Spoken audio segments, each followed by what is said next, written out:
welcome to NCURA's 2022 webinar series on diversity, equity, and inclusion. I am Laneika Muslin, your facilitator for today's webinar on steps to building a multi-generational, diverse workforce dealing with unconscious bias in age. I have three of my esteemed colleagues joining me today for this webinar.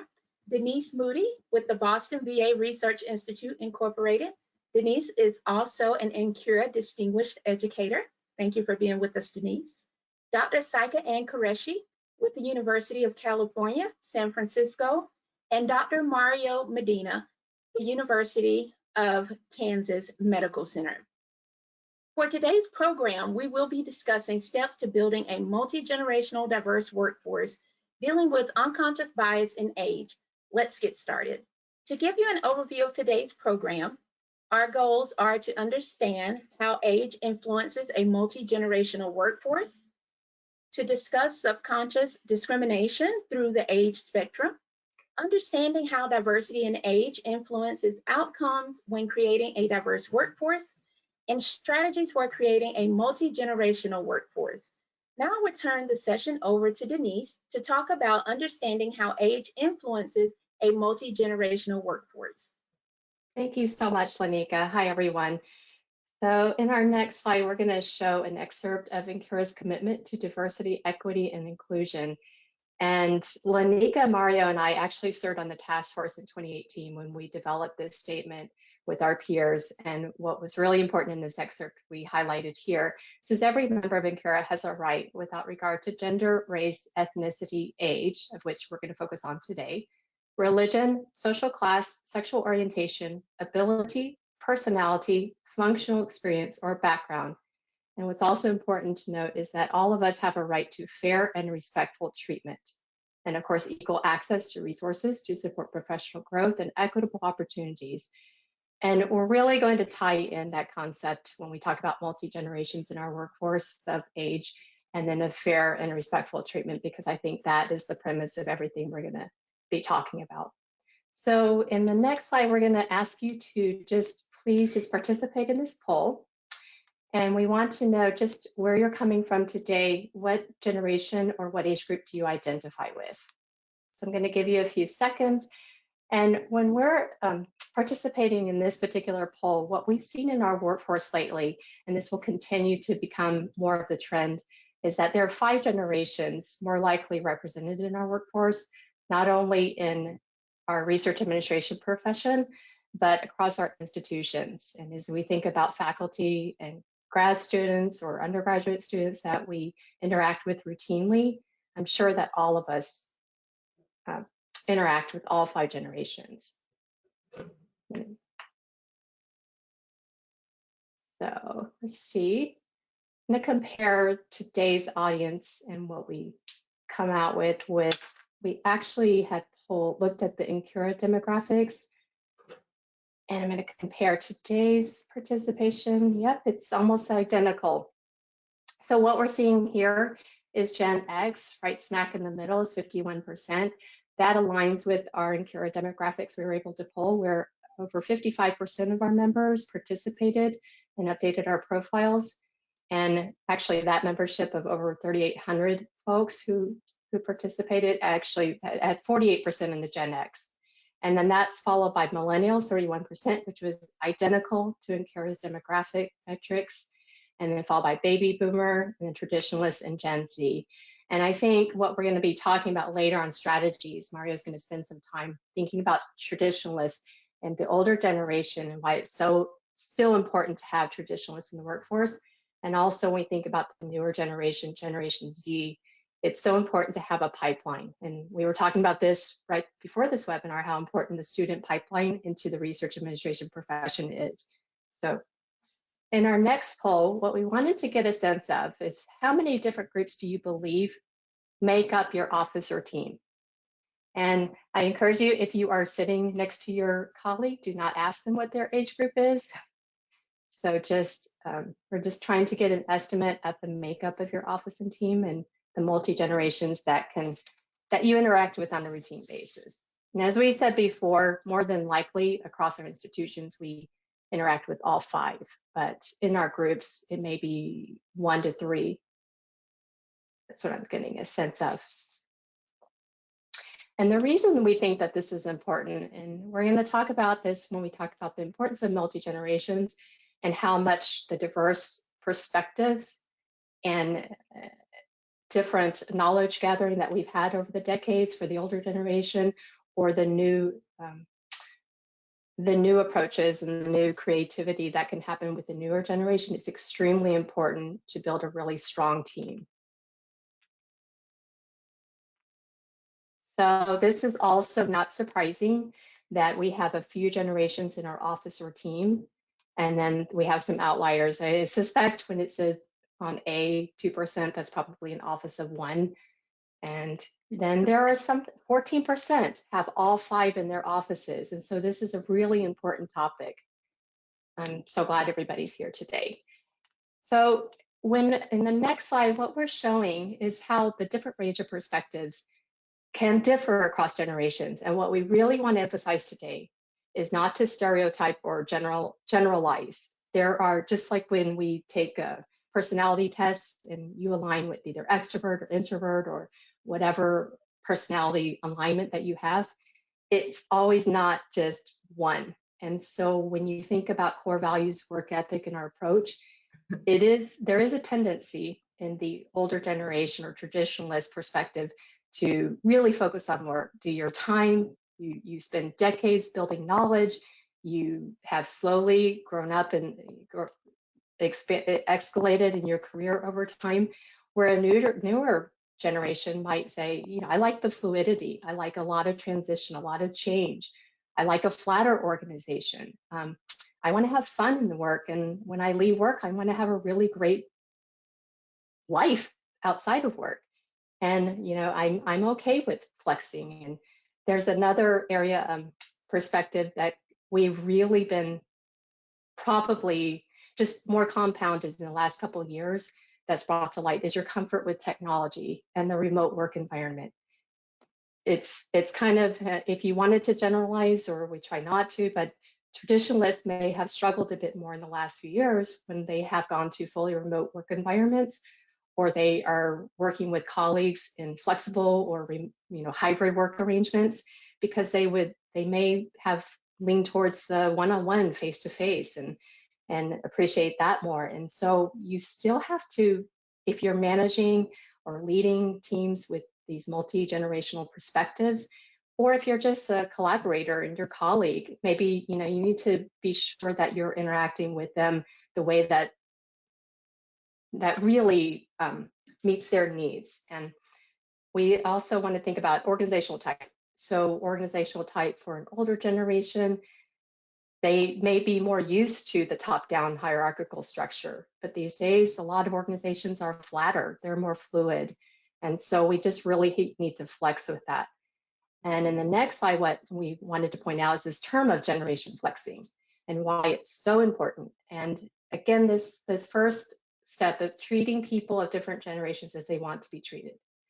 So if we think about NCURA's commitment, the excerpt that we read earlier, the access that we should have to fair and respectful treatment, that's always the premise of what we need to, how we should interact with each other. And you have to continually flex in your management leadership style, your collaborative style. That goes without saying across generations, but it also is the same with different personalities, extroverts, introverts, those who are comfortable with systems, those who aren't. Everybody has different levels of comfort and strengths that they bring to the table. And always throughout this, I know Saiqa is going to talk later about subconscious discrimination, which is extremely important, a really important topic. We need to avoid typecasting. And so if you're thinking about staff, when you look at a CV, how are they presenting themselves? Are you discriminating based on that CV? When you hire, when you onboard, your style of onboarding, it can also differ these days when we talk about hybrid or remote work environments. You need to understand that some people learn in different ways and be able to flex to that. And then also you need to avoid typecasting your leadership. I know I come from the Gen X, so I'm right smack in the middle. And I remember a time when I just started working for leadership who was in a newer generation.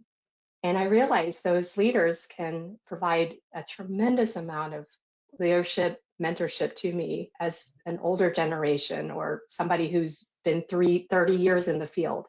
So you can really learn from every generation. I just want everybody to really challenge themselves throughout the afternoon as we delve further into this topic. So I just want to turn it back over to Laneika or answer any questions.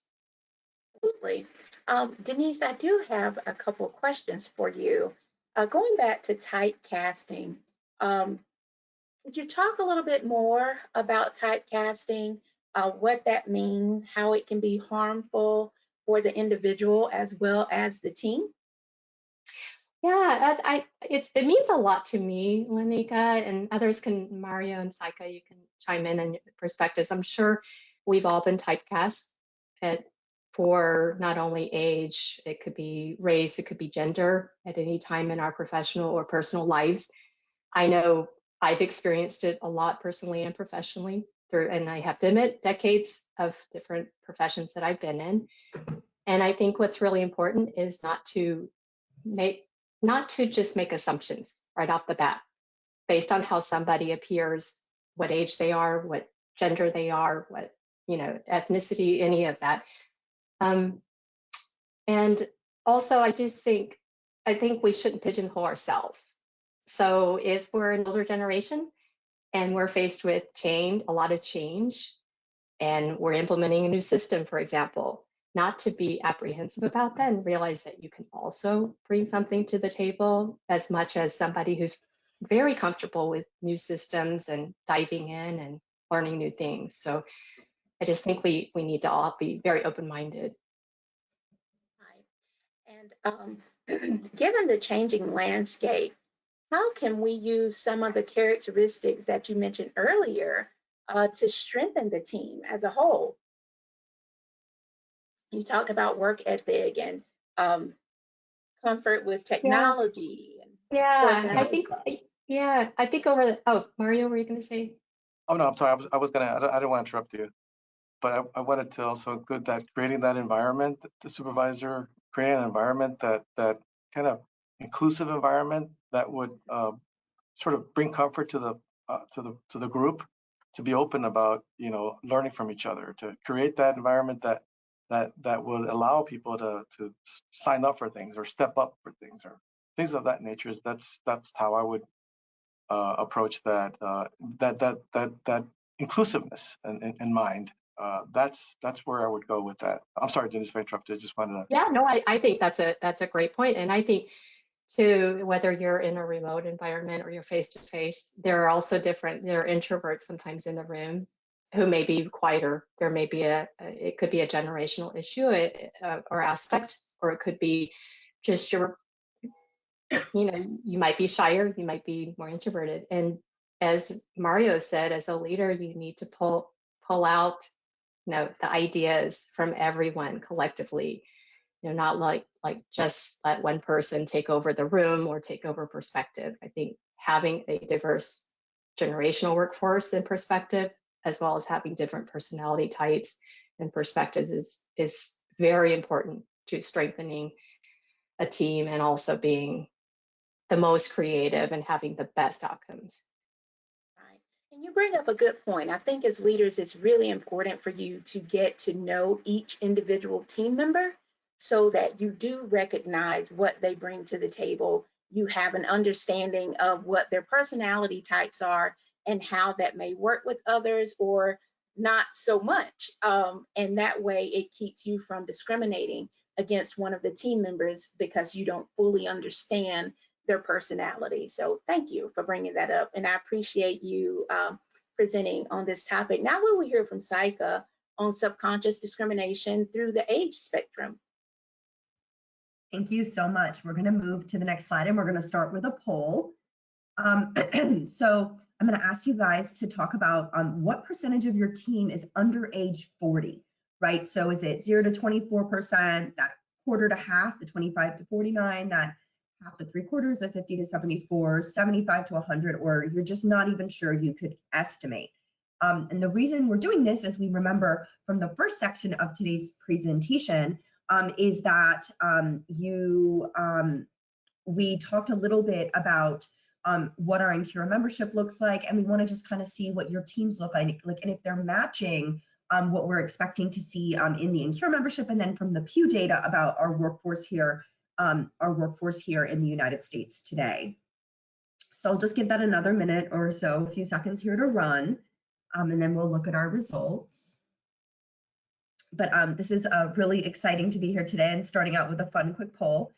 After this, we'll be also doing a video, so it's going to be a very interactive section. Okay, I wonder if we have our results. Oh, good. I think it'll be just a second. There we go. Okay. All right. So this is pretty typical. The U.S. workforce is really 50% age 40 and below, or yeah, 50%. So what we're kind of looking at in here, we're a little bit less than that, right? So we have a very large percentage that's quite a bit younger. We have a big percentage that's quite a bit older as well. So what we're looking at is really just 29%. That's kind of where we would expect it to be, and 41% that's quite a bit below that. And there have been some concerns in NCURA along the way, and this is kind of what's led to these presentations over the last couple of years about the percentage of our workforce that is in those younger generations. That we do tend to skew a little bit into those older generations, which has some positives, but when it comes to workforce planning and workforce projection and thinking about impending retirement, it can be a little bit concerning that maybe those numbers aren't where they could be. We're going to go to our next slide, and we're going to go, we have, I believe we next have a video. There we are. So we're going to play our video next. So I really enjoy that video. He's quite funny. Some of them I think we've all lived through. Some of those vignettes. Some of us have been on either side of those vignettes, no matter what generation we're in. So I kind of like to start with it because it's a little bit humorous. But we want to talk a little bit about ageism and really what it looks like from an older and younger perspective. So ageism really is a tendency to have kind of negative feelings towards someone just based on their age. And it's an unconscious bias that tends to work, it really works against mature people, but it also works against younger people. So there's some data, 56% of people over the age of 50 have experienced some kind of ageism, especially in the workforce, but also 52% of people from 18 to 34 have also experienced ageism at work. And so we're going to talk a little bit about how that might manifest itself. With older people, it can look like being patronized. It can be about assumptions that they cannot use technology or remarks about their age. It's a lack of learning opportunities being offered to older workers, an assumption maybe that they're not interested, or making age disparaging comments or being disadvantaged in the hiring process. For younger people, it can really look like their feedback being overlooked, not being trusted with important tasks, being stereotyped or referred to as entitled, soft, or lazy, really missing out on those entry-level jobs due to lack of work experience. When I started working, it was they wanted an entry-level accountant with 3 years of experience was kind of the joke. And then often more senior staff are resistant to younger people in the workplace. Sometimes they have a different expectation of work-life balance. And then the quote I have is, people judge others by their own standards. So that senior person may have succeeded through traditional measures of success, long hours, missing family events, constantly being in the workplace. And when they see behaviors that aren't similar, leaving work to go to a family dinner, taking health and wellness measures, the results of stereotypes could be that that person isn't acting like I did. When these preconceived notions of young people combine with some traditional workplace values and seniority structures, the result in the workplace can really hold some of our young people back and really negatively impact that career trajectory and opportunities for mentorship and promotion. If people on the senior levels are writing younger people off because of assumptions, where those younger people are not going to get the opportunities they need to succeed. And that becomes a self-perpetuating cycle when they look around and think, no one's taking an interest in my career, and they're going to start looking elsewhere. So that's kind of where we're starting. Most of the work here has been focused on older workers. There has been some litigation in this space, and that includes things like companies advertising on Facebook, and then they could show that they were illegally targeting younger candidates. So Shell Oil did this, and they that some of their adverts only went to 18 to 35-year-olds, which could be considered as illegal discrimination. And then there is some evidence too that colleagues who were being interviewed, if a candidate was 50 or above, they were 3.5 times less likely to be offered an interview, which is a form of unconscious bias as well. So kind of the validity and the fear here. So in 2010, there was a study around age and discrimination and achievement, and it tested workers from 65 to 80 compared to workers in their 20s into their early 30s. And they found productivity and reliability output was actually better in the older group. Older workers may have completed less, but their work had fewer errors and was more meticulous. But younger workers worked more quickly, but had more errors. Speed is not equated with efficiency. It can actually be the opposite. And there's been a study out of Brown University that argues that the brain's ability to process does not change with age. So there's no assumption that needs to be made that older workers are somehow less capable. There is, however, a fear of reporting. So many older workers refrain from reporting ageism out of fear that it's creating a hostile work environment that will only be made worse by a complaint. The EEOC here in the United States found that just 3% of workers really talked about or really reported an incident of age discrimination. And I'm going to share an age bias example. Age bias most often occurs when assigning tasks to people based on age. A common example would be a tech-heavy project, and unconscious bias may lead to a manager to assume a younger person will be more adept or apt to handle this, as opposed to an older coworker just because of age. In this case, the manager is assuming one's experience or proficiency based entirely on a stereotype around age, and judgment is not backed up by concrete facts, making it a great example of unconscious bias. After all, many older workers are technologically savvy, so it would be unfair to assume anything either direction. And then I do just want to go through a final piece of information about the benefits of really tackling unconscious bias and why it's so important. And I do love this slide, and it's from one of our groups that we work with. So important. It helps you attract diverse talent. It really leads to fairer decision making. It encourages creativity and innovation. It improves employee engagement, and it results in higher productivity and increases revenue. Or in our case, we would say increases efficiency. So it's really critical that we kind of try to reduce our bias around older and younger workers. And the reason the reason I began to take interest in this space, in the age research space, is because the language that I heard being used about younger workers at the time, millennials, and now millennials and Gen Z, was so pejorative and so inappropriate that if it had been used against older workers who are protected, if you are over the age of 50, you're federally protected in California. If you appear to be age 40 or above, you're protected in the state. If that same language was used against older workers, it would have been a lawsuit.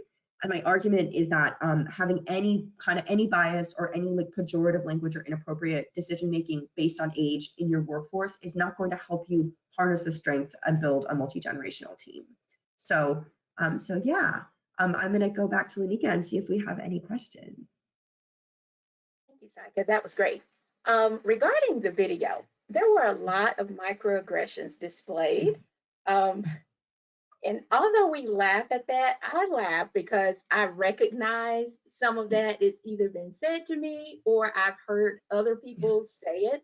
And so I thought, oh my goodness, this is, I guess it's normal for people, but it's not okay. We all know that microaggressions are not okay. When we see this, when there are differences in the office, can you speak to how microaggressions can decrease employee morale and impact team performance? Absolutely, they do both. And so the reason I chose that video is I think that in 4 minutes and 30 seconds, it probably hits on almost every age-related microaggression as efficiently as possible. So I really felt like it was quite effective. But joking aside, it is probably one of the most damaging things you can have. And like I said here, these are the benefits to tackling those unconscious bias and those microaggressions. But when you don't do it, you are going to see disengagement. You're going to see employees, lowest man on the totem pole, so totem pole is incredibly problematic because of the history of using that term against our First Persons or Native peoples or persons in the United States, on top of the fact that you're making an assumption around a hierarchy that's also incredibly unhelpful, that if one doesn't comply within the same structure, that one can't move up. It creates a norm under which I believe people are voting with their feet, and we are having turnover in our industry in those younger age ranges that is higher than it should be, and we have a problem. And I really believe that some of these norms around how we're discussing these things and how we're really approaching our entire career mentoring structure for people is not helpful. Just because somebody doesn't want to fly to Columbus, Ohio to meet a client does not mean they're not engaged in your workforce. It doesn't mean they don't care. They may have many other things going on in their life, especially under COVID. I just saw an article that, things are opening up and everyone's coming out and doing things, and the people who are being left behind are those who are immunocompromised and disabled. And they are totally like in a worse place than even when we started, because they still can't travel and now are being disenfranchised when we do meet together. So it's those sorts of things where we also have to remember your age identity. Your age identity will shift through time, but it is part of an interweaving of who you are. And you are not just made up of your age, you're made up of other things as caregiver status, gender, race, health status, disability status. And so these all come together, and they're mitigated. They mitigate and layer in different ways to create the you that you bring to the workforce. And so that, if you're not creating a place where people feel they can engage, you're just going to struggle to retain a workforce, which I think is an honest discussion that we need to have, that we are struggling to do. Right. We do have a question from our audience. Yes. Would you please give an example of pejorative language in a job description? And you talk about this a lot, so I know that you have some examples. I have some interesting stuff for that. So something that's illegal in Europe but legal in the United States, but you shouldn't, in my opinion, do it, is to put the number of years against a task. I know many universities like it. I would argue, I don't want to see that you've been a manager for 10 years, you've people supervised for 5 years, you've done compliance for 5 years, because that is basically creating a norm around age that's inappropriate. What you should be talking about is measurable and achievable skills. So it's about effective people management, including performance management, promotion, and people promotion. That's what you should be talking about, not 10 years of supervision, not multiple spans of control.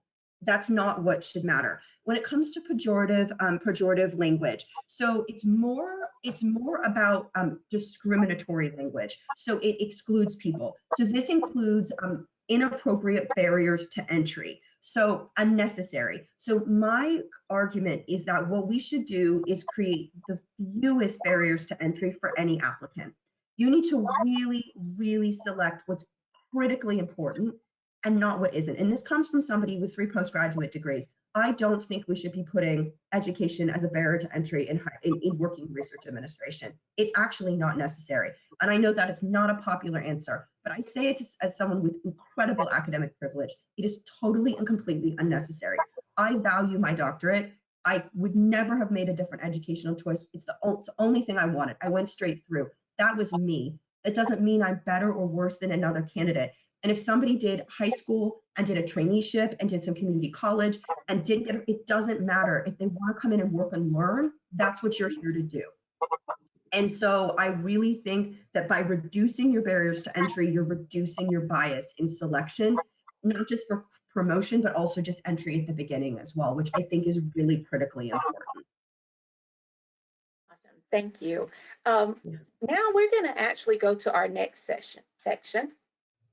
Actually, do you mind if I ask Saiqa a question? Go ahead. Yeah, because I absolutely agree, Saiqa, and I'm glad you brought this up on the hiring. And since you're from a large system, University of California system, yes, I'm really interested to know how successful you've been at convincing your HR. Yeah, absolutely. So we have been successful. The language that is used, we are absolutely 100% successful. The language that's used, we really made a conscious choice across the system in the state of California. So it says bachelor's degree and or years of experience. And we were able to remove the number, because I also don't like to see a number there. So because I don't think it's necessary. I think it's, again, about achievable, but you have to be able to quantify the skills the person needs to be successful and to understand the work. So that's a really critical piece. We were able to do it. We still have preferred. Preferred can still be, I've written about this, preferred is still really problematic. Many people see preferred and think it means required. So we still put preferred, and we still put a master's degree or a doctorate or a terminal degree there. But I like to think we're going to get better at that. I think the decision now, from my perspective, is to better educate our groups that preferred means preferred. It doesn't mean required. If they say preferred, you just apply anyway. If you're there and if you don't have to have 100% of the requirements, you have 70, 80%, give it a go. And if it's preferred, you just if you have someone preferred, you make sure in your cover letter you highlight that you got it, but you don't use it as a way to get removed from the pool. Yeah, absolutely. Thank you. Yeah, absolutely. All right, you all, let's discuss understanding how diversity and age influences outcomes when creating a diverse workforce. I have a few questions for our panelists, and I also encourage our audience to put questions in the chat. So this is going to be very interesting. We'll try to get to all of the questions, but we do want you all to engage with us throughout this discussion. So my first question is going to be geared towards Saiqa. And in thinking about age, you mentioned this is one of the factors that is sure to change over time. As our workforce ages, how do we ensure that we are utilizing each team member at the highest level while creating space for them to grow and be promoted? Absolutely. So this is so critical. So a couple of really critical concepts here. Yes, your age is one of the few. Your gender probably won't change. Your racial identity probably won't change either, though it can be mitigated. If you were to marry someone of a different group and you have biracial children, you could mitigate your race across your lifetime. But your age will change. You'll go from being young to being the core to being older in the workforce. It's one of the few that will change, and you'll have the whole gamut of experiences. So what's really critical is a few concepts. First of all, to really work with people who come in from the beginning about career trajectory and having career discussions from the outset.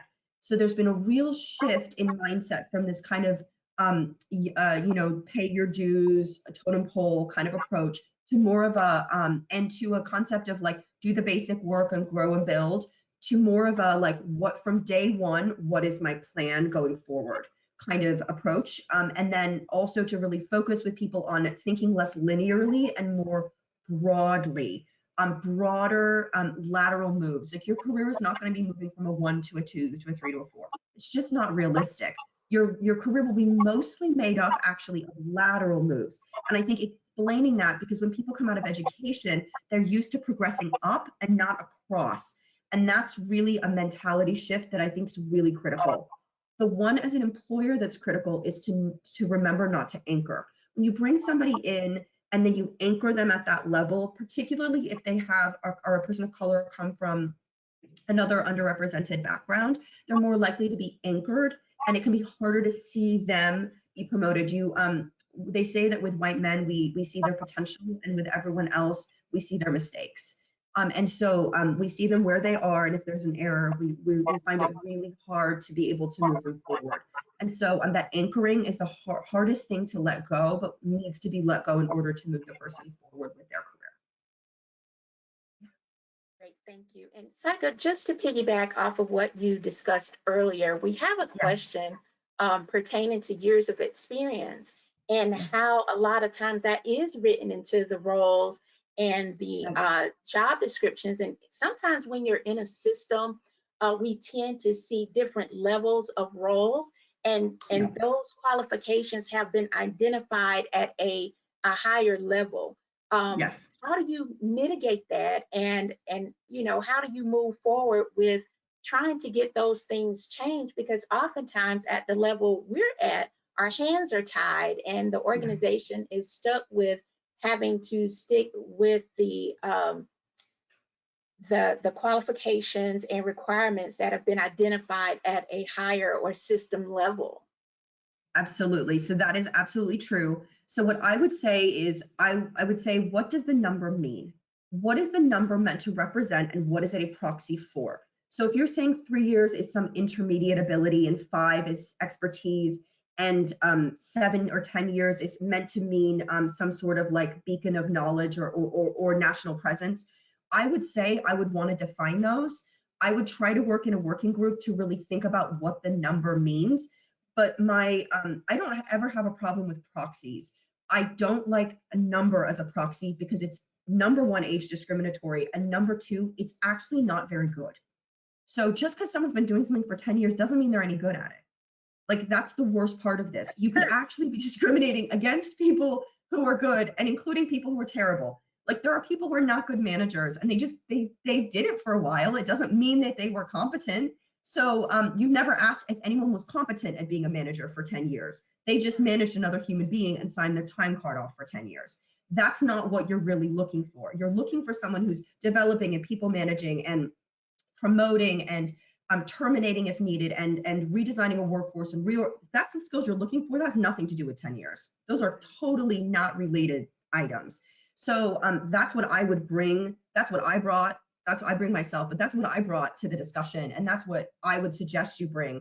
But I also think you need to bring together people at your same level to talk about what the number means and what the words are. And the questions are, like, the other question is, at this level, what are the regular problems the person would be dealing with? What are exceptional problems they'd be dealing with? And what would they defer to their manager? So what those at each of those levels, 5 years experience, 10 years experience, 15. And what does junior and senior mean? What types of problems are they addressing? And that, to me, is more, if you can't get rid of the number and you can't remove it from the JD, you need to be asking that question in the interview. Because if you're just asking the interview, did you do it for 10 years? You are not going to prove that the person could do the job you need them to do. And you need to know, when you're hiring, how they handle that and what you need. That's what I would say. That's a great response. Thank you. Denise, given the varying span of age dynamics in the workforce, how important is knowledge sharing? And what are some ways to encourage knowledge sharing within the team? Oh, that's great. So, and by the way, Saiqa, I'm really appreciating your comments. I could really align with them. So just really appreciate.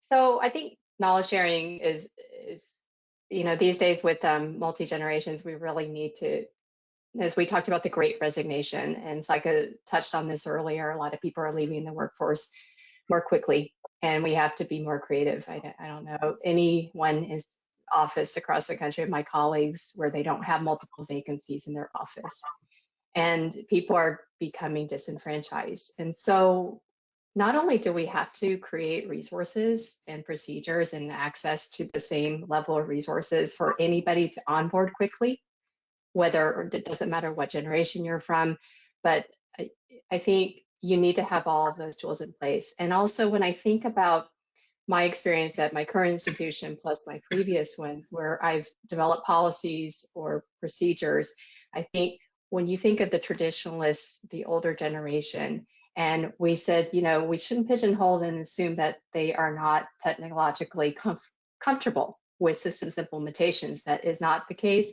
But let's say if they identify and they say, no, I'm not really comfortable with the systems implementation, they can still add a tremendous amount of institutional knowledge that drives where that systems implementation goes, and where, why things were the way they were as you're mapping to where you want to be. And the same with process improvement, or writing new procedures, or updating a policy, or creating a policy. I think having the lens of institutional knowledge is important, but also a really fresh perspective. I think new people, brand new to research administration, can add as much value. As Saiqa said, it's about the skill set you bring in, not the years of knowledge you've gained behind you. And I always find that questions that are raised by new staff members or people brand new to the profession who have a multitude of different experiences in the past, it causes you to realize, oh, well, maybe we shouldn't write it this way. Maybe we should change it. That's a better way. That's a great question. And if you didn't have that perspective, the multi-perspectives, it would have never driven you to do something even better and produce something better. So I just think that it's really important, and we need to be more creative these days. It's not going to get better. It's going to get more challenging down the road. And so we really need to pivot and change the way that we manage and lead. Mario, did you have something to add? Yeah, in addition to what Denise brought up, the environment has become more competitive too, and these are really higher issues to consider when doing that. And I'm just going to add a little bit more about your question about the level of belonging that we need to apply towards folks coming back into the workforce as well. I'll talk a little bit more about it in a minute, but I'll stay quiet for now, Laneika, because we're running out of time. I'm looking at the clock, and I apologize. I don't want to keep. Yes, we are. This last question for this section is actually going to lead us into your section about strategies. And that question is, the most diverse companies tend to be the most innovative, of course. Thus, hiring managers should be open-minded during the recruiting and hiring processes. Are there varying ways to engage different age groups? And if so, what are some of the ways to increase engagement? Yes, one of the things that we're noticing now, and going back to Denise's comments about the workforce environment and how it's changing, and how we continue to be having to become more creative with remote work capabilities with institutions, which allow us to be to create a larger pool of diversity hiring into those positions. I know those are more common in bigger institutions and maybe even in more urban areas than in rural. However, those are very good opportunities for organizations to take a closer look at and how they hire folks. This also gives us an opportunity to engage our older population to sit in those committees and to kind of take a look at what are the knowledge foundations that these individuals need, or what they can bring over to the organization to help support. And that's where that sense of belonging comes.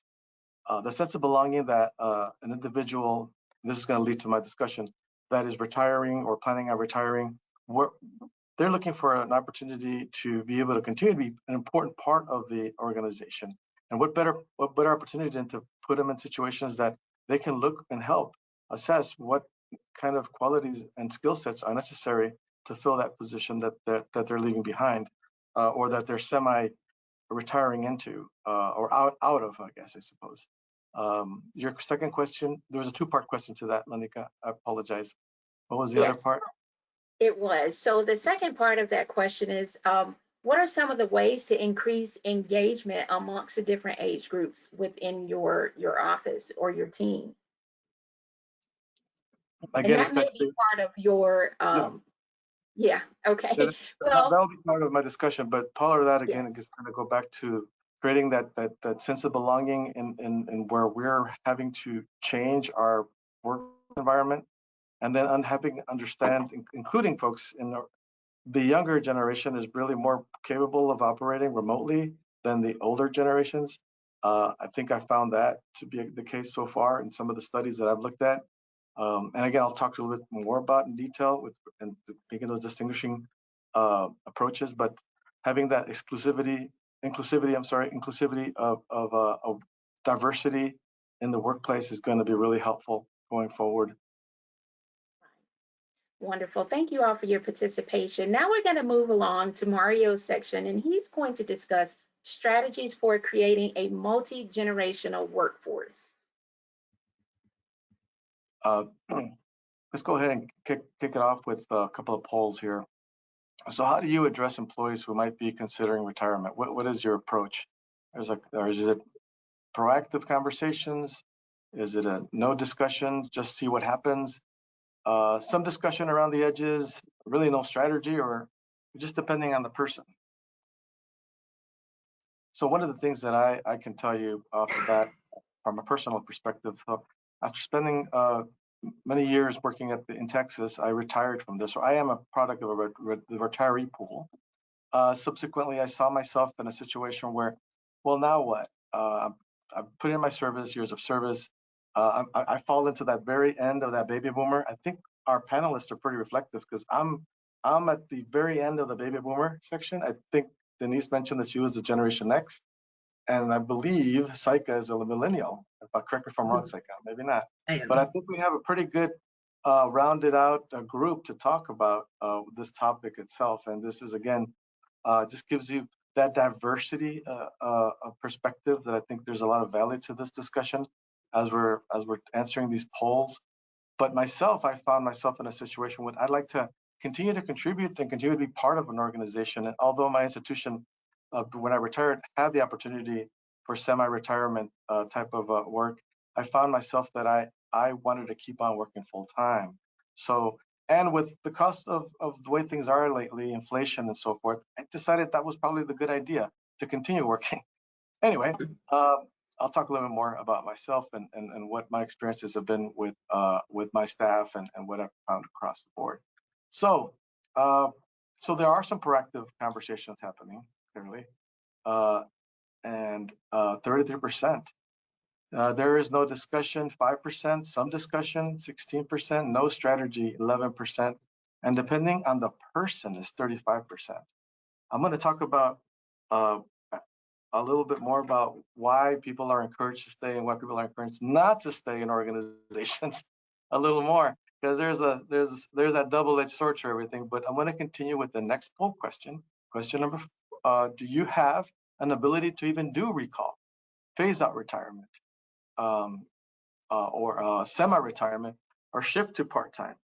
If so, yes, please select one of the below. Yes, no, maybe, sometimes, and not sure about the policy. Again, you know, not some situations that individuals work in an organization for many years and they are eligible for retirement. Honestly, sometimes they don't want to come back because they're so burned out, and leadership has created such a crisis that they don't want to be back in that organization. However, there are some organizations that really are more that have created an environment and more welcoming to semi-retirees and working out arrangements that would be a win-win situation for both the individual and the actual organization. So there are two sides to every situation, or sometimes you just look for a place that would support your vision, your goal, and your work-life balance. For my case, I wanted to find a situation where I could manage a work-life balance and apply that to as far as I can. All right. So do you have any abilities or to do recall, phase retirement, semi-retirement, shift to part-time? It's so 28% yes, they do. 14 said no. And actually, interesting enough, not sure about the policy.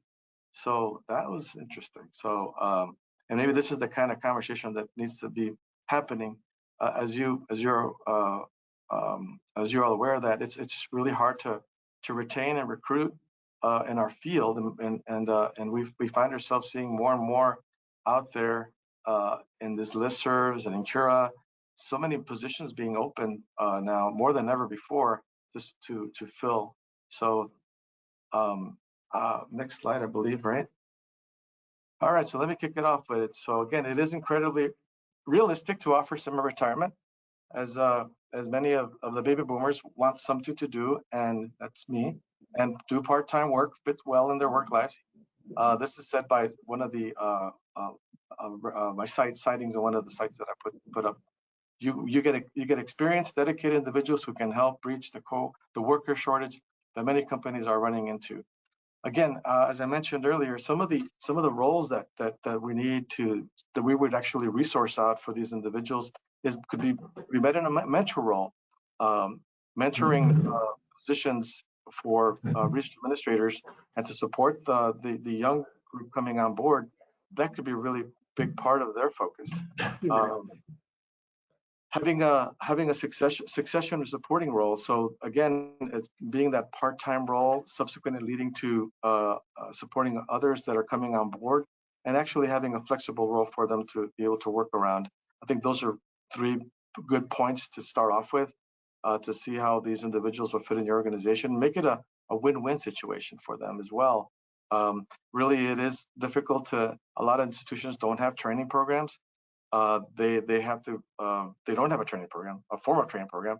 And so this could be something that could be incorporated in a training program, or maybe have these individuals participate in the training program for the folks coming in for onboarding just to get the individuals situated, foundational types of instructions, just things as to how to, what is the process of, what is the role of a research administrator? It's just things just to get them started, where we're scrambling around as supervisors trying to get through a day-to-day, and it is really hard to onboard some new individuals into your office, and this would be a good opportunity to do so. I found that to be really important in my office, to have people support other folks in the organization going forward. Next slide, please. So there's a couple of models that we consider as recall or phase retirement. And some of these models, again, the models that we talk about are retirement with recall. These are 19 hours a week or 43% of full-time. It just depends on what your organization is allowed to do. And of course, what are the cost of less benefits to support these individuals? There's a myriad of opportunities here to support, pulling some people out of the pension process, of the Social Security, and it's just depending on your setup. And of course, it's just moving along folks into part-time position roles. So those are some of the models that we would look at. Considerations, again, for employee is the employee that's participating in these programs for semi-retirement would have to look at what implications they have with their pension, the implications with tax, when to take Social Security if they can, if they cannot at their age, and some of the healthcare implications associated with that. For the employer, it's a, like I said, the win-win situation opportunities. What is the goal and the long-term plan for those individuals? What are some of the restrictions, some of the limitations that the organizations have to have semi-retiree programs in their campus? And what does part-time look like? So these are the kind of things that were considerations that we need to keep in mind when we're trying to either set up a semi-retirement program plan or quite honestly just try to build one. And I think it is important to realize that if the organization the leadership is not supportive of these types of opportunities, then it's just going to fail. It's got to start from the top. And also keep in mind that I think it's important to note that folks do want to continue to work if they want to continue to work, and they like the type of work they're doing. But more importantly, if they like the leadership that's in the office to support them to continue going to work every day, or on a part-time basis, or 2 hours, 4 hours, whatever that is a day. But leadership has to create that environment beforehand. There has to be some opportunity for leadership to say, hey, we're going to embrace this opportunity to have this knowledge, not just walk out of the institution. There is a great resignation that we talk about. I know it's been in many conversations. A lot of people are just can't do remote, and there's just not. But there's nobody to encourage them to say, hey, look, we'll help you with the technology. We'll hook you up with systems. We'll make it a positive thing, that working from home, is a positive situation for these individuals that are in semi-retirement mode, and that they want to continue working. I think there's not enough effort being done out there to try to accommodate folks to this new work environment in most places. It's things like that are important to retirees, and not just put them in a situation where they're just filing stuff, to make extra money. I think folks legitimately want to have a sense of belonging coming back to the organization that they've worked so many years from. You're working for an organization for over 30 years, or about, and then you just drop it completely. I mean, some people have a harder time doing that. One way to ease this transition is for companies to offer these semi-retirements and to give both workers and organizations more time to prepare for individuals transitioning out, to prepare for individuals for transitioning out of the organization entirely. One, leadership that encourages and promotes the inclusive environment, as I mentioned, an important factor. Will have a great opportunities to retain retirees in some capacity. Organizations with succession plans in place, which have less operational disruption, will have less operational disruption. And when somebody leaves with so many years of experience from the organization, I mean, it could be a game changer for not just for the supervisor, but for the rest of the department. These are things that really are important and impact your day-to-day operations. And again, building a positive relationship with retirees prior to retirement, is important. Recognizing them for their accomplishments. I'll tell you, when I retired, it was a great accomplishment for me to say, hey, I've spent 20,000 years here. I'm ready to move on to something else. It was not an easy decision to leave an organization after so many years. But show legitimate respect for that recognition, respecting them for their knowledge and appreciating them for all their commitment to the organization. And I really, quite honestly, welcoming them into a semi-retirement program goes a long way. These are really good strategies to build the next that build up this semi-retirement program. Next slide, please. All right, the majority of employees may say they'd like to. This is data that I got again from some articles and some studies that were done. The majority of the employees say that they'd be likely to partake in semi-retirement either by having a flexible work schedule, say, transitioning to a consulting role, working reduced hours with reduced benefits. However, only 1 in 5 say their employer offers semi-retirement. Retirees that want to continue to have an active role in the organization should have the opportunity. They should really be embraced. Organizations should include succession planning for these individuals within their strategies, within their succession plan strategies. Sometimes even with succession planning, nobody really talks about this group of folks that are retiring. They're not even factored in. Organizations that support a culture that embraces a diverse workforce throughout will be the most successful. Having that, as Saiqa mentioned, of course, you have multiple layers, different diverse groups bringing different things to the table, to the organization. One of those opportunities could be those mentoring opportunities to support younger workers, some project-based work. Those folks that know the systems and can think and think about specific projects or integrations. They could be brought in busy seasons. Within field of research administration, it's a busy season all year long. So, just be honest, we're always busy. There's always something going on in our organization. There could be a big project, a giant program project that some of those individuals are familiar with, and you might want to bring them in for that. So there are opportunities within the organization that we can makes room for these folks going forward. Next slide, please. Employers can ease the retirement transition by bringing former employees back to the company, as mentioned. Nearly half of employees say that their employer has brought retired employees back. So it's a big piece there. Understanding the rules of bringing them back, providing retirees with the opportunity to continue supporting the organization, and of course, develop a well thought out plan that provides a central role in the organization. Next slide, please.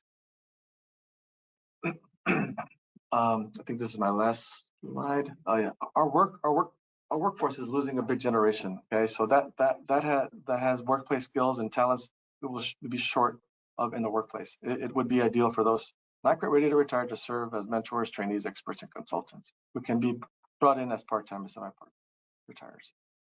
Yeah. Thank you, Mario. That was great. Now we are going to turn to Q&A, and we have several questions in our chat. So we'll respond to as many as possible as time allows, and then we'll go on into our closing. So first question, and this is open to any of our panelists. Building a multi-gen workforce must be very challenging for leaders and HR. Besides discussing and making oneself aware, what are some practical things, activities, simulation questions, or resources that a person in leadership can apply to assist in the process of addressing conscious or unconscious bias? Okay, I'm happy to kind of kick off on this one. So we have done some work in this space. So we did a presentation last year around data and some space as well. So there is an NCURA resource, an NCURA resource video from last year's webinar that has some really great ideas as part of it. And there's a couple of articles that have come out as well. I would say that one of the biggest things is to just acknowledge that it is occurring, and it is occurring across the entire spectrum of age. So age is really interesting because there is inappropriate stereotyping at every stage. And so that is like the first thing that you need to acknowledge. I think that it is okay to, I think it's a good thing not to just ask that general diversity question, how do you feel about working in a diverse workplace, where someone gives kind of a pat answer. But I think that if age is something that you want to focus on, I think that you can specifically ask in an interview about age. And I think there are some really strong resources, again, from NCURA and from other places, with activities and with some things that you can do with your workforce and with your team to help them really understand how an age diversified team is really going to be best for your office, and to really avoid those biases. Right. And it's important here too. You mentioned earlier that age is a protected class. So it's important, one, to not assume someone's age. So when people put dates on their resumes, not assuming how old they are by trying to count back or, forward, either way. And then also being careful not to ask age-specific questions during the interviewing process. Correct. So we have to be mindful of those things. Yes. But thank you for absolutely. that response, Saiqa. We have another question. Is there a distinct difference between microassaults and microaggressions? Oh, that's quite nuanced. Well, I guess go ahead, Laneika, and then think for a minute. Yeah, when I think about microassaults, to me, that would be something that is more threatening to someone, whereas microaggressions is the little subtle things that people say to nitpick or to pick on someone or get under their skin. The difference is direct and indirect, in my opinion. I think it's I would say it's to do with an implication of result. So a microassault has an implication that there would be a negative consequence to a behavior or not engaging in a behavior, versus a microaggression. So for instance, when I have an unusual name, and when someone, I speak and then someone says, oh, wow, you have really good English. That is a microaggression, an assumption that I don't speak the English language correctly, which is inappropriate, versus if someone were to say, if you need to talk to your kind. Like if someone thought someone had the same bias as me, you need to get them on board because they're your kind. The implication there is that if I can't get them on board because they're like me, that there would be some sort of career implication to that. That's more of a micro assault, I would say. When it comes to age, I would have to really think through what that would look like. Right. Okay. Thank you so much. Yeah, I agree with you, Saiqa. Yeah. Yep. Next question. What is your advice to someone who has gray hair who is applying for a job? Should they color their hair or not? And also, what is your advice for someone? Don't color your hair. Don't color your hair. Okay. Yeah. For someone who only has an associate's degree, when that statement is brought up in an interview. You know what? When I first moved back to the United States from Britain, I sat in an interview, and I had been here 6 months. I did a 6-month consulting job, and it was in the same city in which I lived already. I was in LA, and I had an interview, and they looked at my resume, and she said to me, you only have 6 months of experience. And I said, but I worked in Europe for 10 years. And she said, that doesn't count. And I was so upset. And I thought about it afterwards, and I was like, you know what? This isn't the right place for me. And what I would say is, if someone's going to sit there and malign your education, your hard-earned associate's degree education in an interview, then you don't need to be working there, number one. And number two, to the people and managers on this call, do not malign anyone's education in an interview. It is grossly inappropriate. If you want to ask them what they studied or what their studies bring to their life, you don't even need to bring up the level of the degree. You can just say, I see that you studied X studies. How interesting. I just put my degree and where I was, the years. I don't even have space to be putting it on there. You should only be putting 10 years back. I don't even think you need to put the level anymore. I don't know why somebody would bring that up. I'm very negative. I think that person is rude and disrespectful, and you need to just let that one go, because that's not a respectful way to discuss someone's education in an interview. I actually, yeah, and I think it's a good segue to what our next webinar is going to be, which I think is extremely important. I'm also seeing the trend where people are eliminating the educational requirement. And I think that's extremely important. And if we're trying to create a multi-generational workforce and get the newer generations to really commit to the profession, we need to really reconsider that. And I would say to the individual who asked the question, I'm with Mario, like, show your grade, be yourself. And if somebody is making a judgment on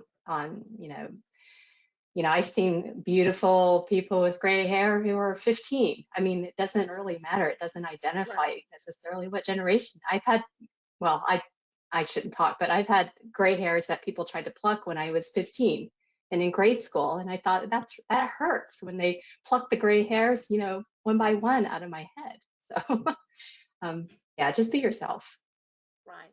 I agree. And I think it's when you're just having those discussions with organizations like that, being yourself is important, but also recognizing that you're also talking to them about an organization or environment. If that's what they've created, that's probably not an environment you want to walk into. Right. Yeah. Right. But I also say do whatever you want with your hair. Listen, do whatever you want with your hair. And I'm also very real though. There is a lot more age discrimination. So I have written about this. There's much more age discrimination against older women than older men. If you are an older woman and your hair is going to be held against you more than an older man, I think I am very accommodationalist. I do think it's something you need to think about, but I don't like it. I'm the first one to tell you, I don't like it. I don't think you should have to dress differently. I have worked in offices where they've criticized people's hair, they've criticized people's clothing, they criticized the yoga pant looking not formal enough. I work in California. The yoga pant is the state trouser as far as I'm concerned. I just don't know what to say other than like, I personally don't care what your hair looks like. We have protected hair now in California, so we would not be okay with that. Also, we have the Crown Act. We do believe in protecting all hair, including this natural coloring or non-natural coloring. And so I really think bring your real whole self. But I also think as a manager or supervisor, really think about that. This has been a real moment with COVID and with remote to really think about what we valued, what we prioritized. And when you're looking at those job requirements, also go to the physical requirements. Another just a small little side note, slightly off topic. What I didn't realize is we had a lot around lifting boxes and carrying things, and we were really accidentally discriminating against people who were maybe more physically limited. So while you're checking all those ages and numbers and stuff that you shouldn't be having on the JD, check that section too, because have you listed things there that are then discriminating against people who can't lift a box? And I would say as leaders, it's our responsibility to call out our colleagues. So if we have multiple people performing the interviews and you're seeing microaggressions or microassaults or discrimination, call it out. I mean, I think it's really important not to, I think you need to be the example. Yeah, I agree. I think if you have someone who's asking, like if I had somebody on a panel who literally made a statement that I felt maligned somebody's educational status or where they went to school or what they did, I really would say something. I'm not in front of the person, but I would afterwards say, like, I've interpreted this to be a pejorative statement or an inappropriate statement. And this is something I'm not comfortable with. If the person did not want to modify it, they would be removed from the panel. I would be unwilling to tolerate it. These are organizational decisions, right, guys? I mean, these are decisions that organizations have taken upon themselves to continue to stay in their old ways of doing things and recruiting and using approaches of that video. Really, I was taken back because I felt as a male Hispanic over the age of 55, it made me really uncomfortable. A lot of it really did, and I mean, there's a point where you got to say, hey, I'm not comfortable with this conversation in the bathroom. I'm not comfortable with talking to you in here. I'm not, I have had said that, and I want to be comfortable in my organization and with my colleagues. And sometimes some people just don't think much of it. And so, and I don't care what age group we're just referring to. I mean, it happens across the board. I've seen it. And I think it's important to call them out there as well. Nobody should be felt uncomfortable in a workplace. And that's not going to be a good recruiting strategy, in my opinion, for people to stay long. I'm sorry, I'll stop. Okay, thank you all. I appreciate your responses to these questions. We have a few more questions I want to try to get to before we close. Our next question is, how do you handle other staff that you work with who have been at the institution for many years and only see newcomers, regardless of their age, as troublesome, and they don't want to hear new ideas? Well, I think that goes back to what we just talked about. It's our role as managers, if you're a manager of that, is to call people out and to really to really highlight every strength that everybody brings to the table, including them, and what strengths they bring, and the fact that multi-perspectives and the different range of experiences, the different generations, is extremely valuable to a team. And I think I just think, when Mario is saying, these conversations are sometimes really uncomfortable, but I think it's extremely important. We need to be very intentional about having the conversations and calling people out on these types of statements. I agree with that. We do have another question that's similar, and maybe the other panelists can chime in here, but how do you handle being shut down by a coworker for being their junior solely for having less work experience when providing input or making suggestions? Oh, well, okay, so this is a really hard one. So I feel like I've definitely experienced this. Sometimes, there's a couple of approaches. So I use humor, that's one of them. But really what I do, especially if I feel like somebody is just not going to listen or they're just not interested, what I say is I'm like, this is where I'm coming from. This is my place of expertise. This is what I have backing me up or behind me. And I'm happy to help. But if you just want to, you do you. It depends on if it's like a critical output. If it's a critical output, we have to escalate. We have to fix something. So if I'm someone's manager and they're disrespecting me and just not listening and we're not getting to success, that's a different problem. Kind of related to the previous question, I worked in a part of the organization that had an approach that I can only refer to as hazing. Like older workers were almost like hazing younger workers when they came in some sort of like boot camp like training approach, which I'm totally opposed to. And I did graduate school, so that's what graduate school is, and I'm not having it. I'm not doing it. And I just called them out. I sat him, the two of them, and I sat him down and was like, this is not boot camp. We're not hazing the young people. I don't care that that's what you did before. Starting today, day 0, we're finished. We're not acting like that anymore. This is what training looks like. This is what we're doing. We're building up our fellow man. We're not ripping them down and then we think building them back up again. So I think you have to come from where you're coming from and be honest.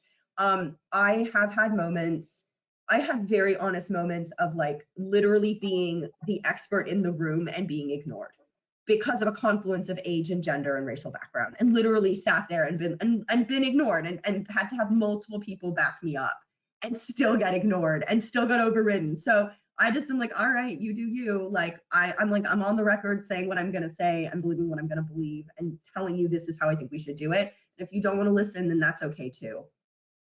Sometimes sometimes you can't win. Your profile will not allow you to win. Any other suggestions? Yeah, it's hard to know that's the person who's talking, because it can also be an introvert extrovert issue and not an age issue. But I think if you're in a meeting environment and you're seeing that and you're seeing somebody being diminished for and nobody's listening to them, I think it's important to just speak out. Wait, so and so is trying to say something. Let's hear what they say. Right. And if somebody's saying something disparaging, that you need to call them out on it. And I think, as Saiqa said, with the management supervisory staff relationship, that's a whole other conversation. But as colleagues, say you're in a committee session or a meeting, a large meeting, I think it's really important to hear from everyone who wants to speak, because those microaggressions or diminishing somebody can that happens routinely over decades. Yeah, it can really damage somebody's entire level of confidence and can be very damaging. And it makes for a toxic workforce. Right. Yeah. Also, it could be a factor not just of age, but a factor of personality. Just keep that in mind. Personality has a big influence on our discussions and ways of communicating as well. So it's just not, it's not just pitching into one category either. It's good to be respectful of each other's opinion. I think that's important. It's that level of transparency that we talk about. It's that inclusiveness and making sure other opinions are brought into the discussion. And it really is a symptom of leadership having a better perspective on self-awareness of where they're at in their organization and as leaders. I think that's an important part also. Right. It's an issue like that certainly has to be addressed. And some months ago, we had a DEI webinar regarding critical conversations. And maybe this is one of those situations where you just have to call it to the table and have that conversation to get to the root of the problem so that you could figure out the best solution. Right. We do have one more question. Let's see. How can we support an individual that is being discriminated against based on age? Okay. So this is tricky. It will depend. There's a couple of different approaches. So are they being discriminated against? Is there bias action? And are they in a protected or non-protected category? So if we're talking about someone older and they're in a protected category, if you're a manager, you may have some reporting requirements that you need to check in with HR and LER. That's the first port of call, just because if they're over 50 federally, over 40 in the state of California, other states have different ages ranging between 40 and 50. So you need to make sure you understand your legal requirements first. So go straight to HR. That's my first piece of advice. If you're seeing discrimination against a younger worker, most likely youth is not protected. Only older age is actually federally protected. So that's the first piece that's a little tricky here. But beyond that, I would focus this more almost on team building rather than the discrimination itself. So it's really a shift in mentality about the value of a age-diversified workforce that needs to be the focus. That would be kind of my really broad advice. It's very hard to know without knowing the exact circumstances, but I defer to my panelists here on this one. Yeah, it is hard. I mean, I would say if it rose to the level of harassment or bullying behavior, there are other outlets at your institutions of reporting. So that's an important distinction. But yeah, if you can create a positive work experience and team building and really highlight those differences and the value they bring, I think that's the best outcome.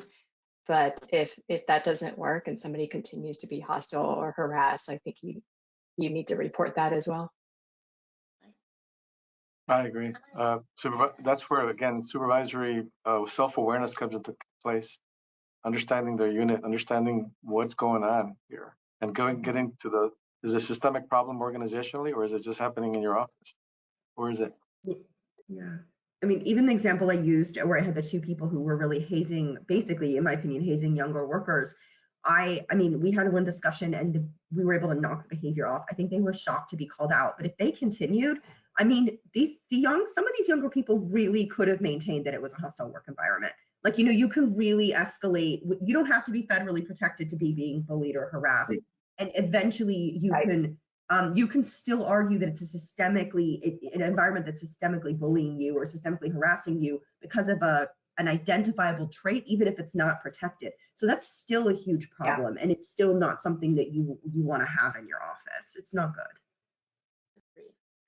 Thank you all.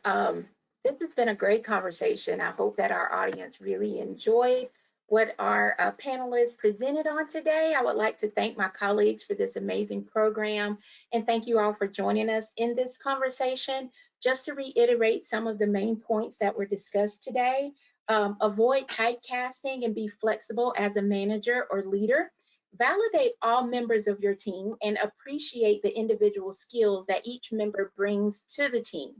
And then offer, maybe there's a discussion that needs to be had, but offer semi-retirement and mentoring to support knowledge transfer when you have that multi-generational aspect in your office, so that the younger generation is gaining some of that knowledge and expertise before it leaves out of the door. So thank you all again. And now I turn the session back over to NCURA.